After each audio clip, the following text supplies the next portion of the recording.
breast and bottle feeding their babies on the streets of Westminster this morning. It's part of 2 weeks of protest by the campaign group Extinction Rebellion, who are demanding urgent action on climate change. Nearly 600 people have so far been arrested since the protest started on Monday. And today is day 3. And our reporter Catherine Nye is at Parliament Square with some of the women taking part in this morning's nursing. Hi, Catherine.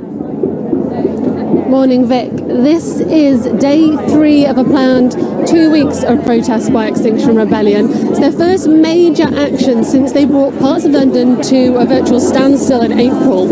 In those protests, there were more than 1,000 arrests. As you say, this time already more than 600, and that's what Extinction Rebellion want. They are trying to cause a stir, make people listen, and they've been doing a lot of stunts. Over the last few days, we've seen protesters glued to the Department for Transport. They've had a wedding on Westminster Bridge. There's been a hearse at Trafalgar Square. And this morning's no different. I'm at what's being called a nurse-in. It's a play on the traditional protest sit-in, where mums are feeding their babies to make a statement about their concerns for the planet and their worries for the future of their children. I've got 3 of the mums with me now, and I'm going to come first to Anna, because Anna, you've got one of the littlest babies here, 6 weeks old. I presume this is not where you'd want to be, so why are you here? I'm here because I need to protect her future. I need to do everything I can. I'm frightened. I don't know what's going to happen. It really brought it home to me when my older daughter, when I was pregnant, asked me what was going to happen when she had a baby, and I couldn't answer her. I don't know. And I want to do everything I can to ensure that she has a future. I know some Extinction Rebellion protesters have decided against having children completely because of their worries about the planet. Is that something you thought about? I thought hard about it. To be honest, I didn't actually know the scale of the problem. I think it's changed quite a lot, the kind of public understanding of it, just in the last few months. But I understand that from people. I was already pregnant by the time I understood that. So, and it served to make me even more frightened about what the future holds. I'm going to come to Hester now. You're here with your little one as well. One of the problems about Extinction Rebellion's protests is that they cause huge disruption, and for some people they actually turn them off the climate debate. Is that something that worries you?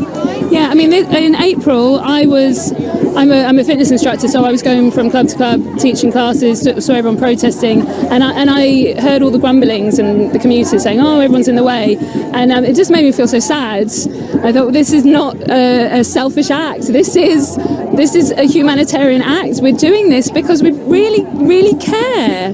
It's the most important thing that's happening at this time, and it's been the most important thing on the global agenda for the past 20 years, but it's always sidelined, always, and finally we've got some momentum, so it's exciting, and I'm really happy to look around and see so many mothers here and so many children, because we're raising this generation to be awake.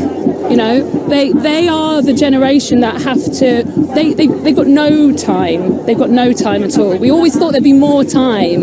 The 2050 predictions are just, they're out the window. For some people, though, this does just look like a bunch of middle-class mums with clearly some time on their hands making a scene. And I know some people in your own family aren't that keen on you doing this. Do you worry about putting people off rather than attracting people to a cause?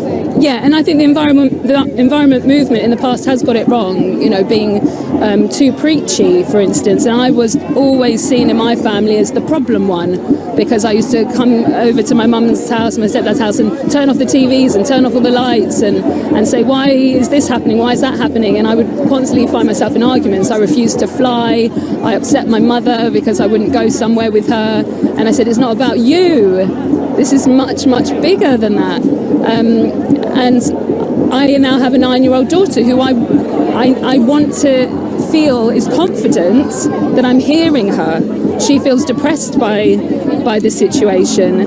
It's in her lifetime. It's even before she reaches voting age. We're really going to see everything go into runaway climate change, runaway global warming. And are there other changes that you of mums have made in your life as well as coming here and making this sort of protest? Yeah, so I have stopped flying. My partner stopped flying. He took a train to Geneva recently rather than flying. We are nearly cut out totally meat. We try and avoid using our car as much as possible. We have a cargo bike to take our children around, which is really, really fun. Really enjoy it. And all of those things are really good for our health as well.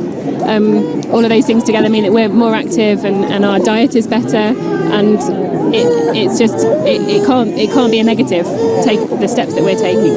So these mums are going to be here for the next hour or so. Plenty more stunts expected over the next 2 weeks, and likely to be a lot more arrests.